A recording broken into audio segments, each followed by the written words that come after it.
Hello, Sagittarius. Welcome to your reading for May 2021.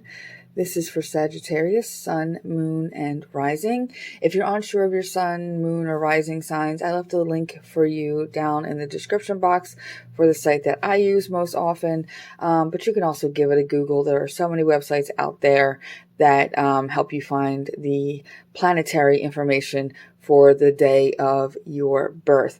So this reading is a little bit different than the layout that I had last month. First, I shuffled off camera, so you don't have to watch me shuffling because it's ugly.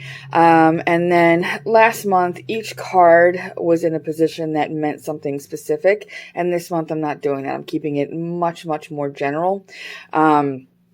So this is like a big picture story for the month of May. The only card that had a specific question with it was this one, which is representing your own energy. These other 6 cards are not in any kind of time order. It's not consecutive energy. So we're not like starting the month of May with the 5 of Swords and ending with the 7 of Wands.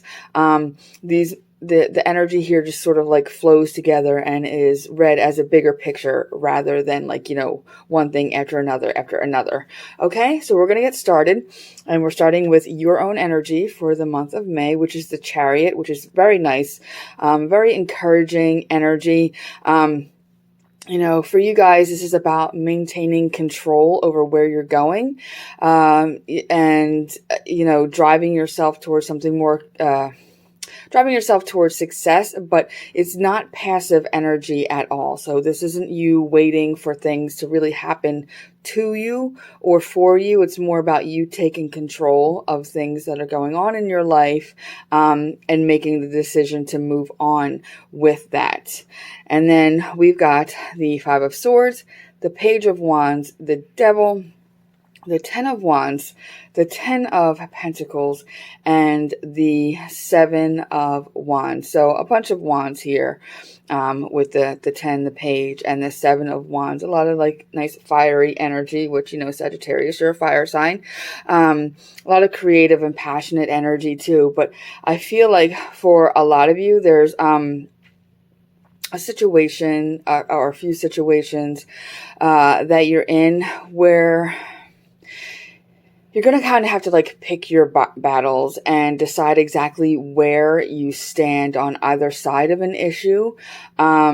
You may be dealing with like a lot of conflict, whether it's conflict with people that you're working with, romantic partners, your family, friendships, any sort of conflict that you're dealing with. And it may be time to just sort of move away from that. It may be something where you're like, you kind of wanted to like win at this conflict. You wanted to have the upper hand. But doing so really, it's just going to bring more trouble and more annoyance and more stress than it's really worth.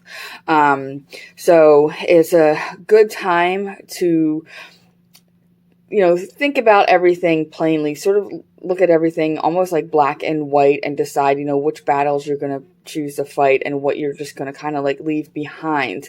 That said, that's not time to be a doormat either. So like if you're dealing with some sort of conflicting situation, it doesn't mean that you just have to lay down and take anybody's crap. It doesn't mean that you have to allow bad things to happen to you. There's definitely a sense here of you really standing in confidence, sometimes even if it's fake confidence, and, being firm and standing your ground and, owning your boundaries, setting boundaries and owning them and owning your position. But at the same time, it's just not allowing any of that conflicting energy to really take over your life. And the way that you stand your ground and the way that you stand up for yourself, maybe just to be like, you know what, that's it. I'm out. This is not worth fighting for. It's not worth fighting over. I need to release. I need to just kind of detach myself from this situation and move on. And in that moment is where you find the success and victory. I feel like there's a lot of you are just like carrying around this burden of thinking that you have to maybe be a peacekeeper, or you have to, resolve a lot of issues, to be the one that, that solves this problem. But even when you do, it's not necessarily going to benefit you that much. It's not really going to benefit other people as well. And I realize this is extremely general. But you're just carrying around too much with this situation. Like, you're into this situation a little bit too much, and it's a stress that you don't need. It's a situation that's not bringing any positivity to anybody involved. Even when everything is said and done, there's no real winners, with that. So I realize that's like really weird and general, but so if you're finding yourself lately in a situation that's, a lot of conflict, a lot of fighting, drama from other people, I think one of the best things you can do to stand up for yourself is to just detach from that and release that energy, and then focus on moving forward for yourself. And we do have like some really nice energy for success and opening things up for yourself and opening up more doors for yourself in the coming month, especially with the Chariot, the Page of Wands, and the Ten of Pentacles. I see you working towards stuff that's going to eventually bring you more long-term stability, long-term financial gain. And it may be that this month, in the month of May, you're just making a commitment to make wiser choices when it comes to your finances, or open yourself up to looking for new opportunities when it comes to like your career, looking for work, applying for jobs, that sort of thing. With the Page of Wands energy too, it does indicate that, you could be receiving some nice news, nice messaging, and I feel like I feel it more in like a career and financial sense. It could be good news too in terms of like love and relationships, whatnot. But for the majority of you, I'm feeling that energy, this Page of Wands and this Ten of Pentacles more together, and more related to like finances, money, career, that sort of thing. So if you're somebody who's thinking about looking for a job or thinking about changing your career trajectory, it's definitely a good thing to explore this month. And some of y'all might also be, hearing some positive news on the job front, and I know a lot of people have been out of work and dealing with unemployment, and so could definitely be related to that, getting job offers or getting hired, and also for some of you too, if you've had like unemployment benefits that have been stuck or been in limbo, that sort of thing, you may see some of that energy finally starting to move forward, and the ball gets rolling, and some of that is becoming more open for you. But overall, a big picture this month is like releasing attachments, releasing yourself from drama. If you're really enmeshed in drama and you're playing a part in it, it's a good time to say, I'm sorry, apologize for any part that you've had in that, but move on from it and not really wear that around your, just not really let that weigh heavily on you anymore. But I'm going to leave it there because it's just like that energy of moving on from drama and that energy of moving on from conflict and just cutting out your role in that conflict is really strong for me. For a lot of you, it's like the biggest energy, and then the story of you sort of moving on and opening yourself up and focusing on the things that really do matter in your relationships, your finances, your job. That's the big picture for me. So releasing attachment to drama and working more on bettering yourself and bettering your financial situation is like the big picture that's coming up for me.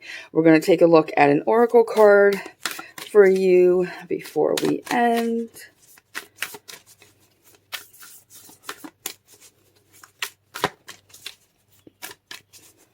See, this is why we don't shuffle on camera. It's so sad. This is the Wild Offering Oracle. It is a little bit, like the language is a bit religious-y to me. So, and I know that's not okay for everybody. So just take that energy and make it work for you. When they talk about the God, divine, Lord, and all that kind of stuff, it's however you see the divine. Oh my goodness, here we go. All right, love. It's not about finding love. You are love itself. Help me, Lord, send so much compassion and caring to the inner child that I always remember I myself am love. You know, so we're talking about like conflict here. You know, we've got some of that attachment energy and all that kind of icky stuff going on. And sometimes you just have to remember, again, like I'm saying, walking away from drama, walking away from conflict, you know, cutting your part out of that story. And that is showing compassion to yourself. That is showing love to yourself. And it's also showing love and compassion to the other people that are involved. You know, sometimes when you break, you know, that kind of energy and you break those attachments that you all have to each other, it works out for the better. For everyone, you know, for everybody's highest good, even if it's painful and awkward. But so through all of this, you know, remember to show yourself some compassion, show yourself love if you're able to. And, you know, even in conflicts, you know, just have a little more compassionate edge towards the people that you are working with and dealing with. All right, Sagittarius. So lovely reading, and if you have any questions, comments, just leave them for me below, and I'd be happy to clarify anything if needed. If this was a very, very general reading, if you need something more personalized, I have information in the description box how to get your own reading, and I hope that you all have a beautiful month. I'm sending you lots of love and blessings. I hope that you are safe. I hope that you are healthy, and I will see you all next month. Thank you. Bye-bye.